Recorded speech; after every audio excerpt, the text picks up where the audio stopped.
Ito nga pala yung trabaho namin sa Bacoor. Ito maghango ng tahong. Lalagay sa pinaka net yung tahong, tapos sisipa-sipahin para matanggal yung dumi.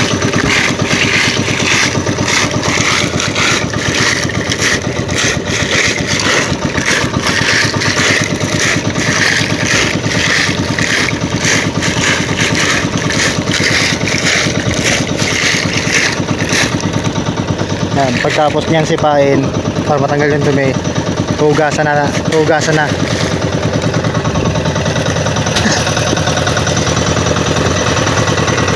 Yan tinatawag na liglig.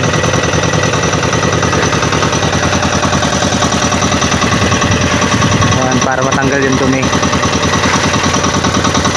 Oh, daming dumi oh, lumabo yung tubig.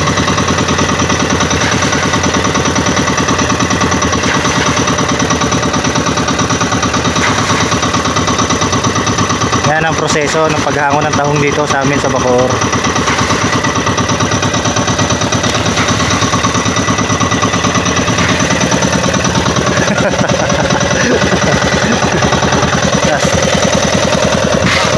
Yan, yakit naman dito para dito na yan yung pinaka pipilian.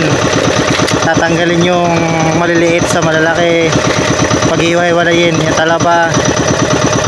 Ito na yun, yung kuha. Yung iba nandun pa, nasisid, kumukuha pa.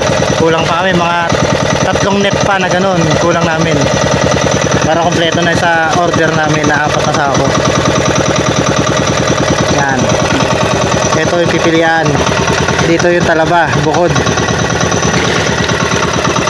Doon naman yung maliliit, yung similya, tanggal. Ayan ang papalakin ulit namin, ibitin namin yan sa kubo para sa oras na lumaki may mahango ulit kami. Ito na pala yung kuha namin sa ilalim.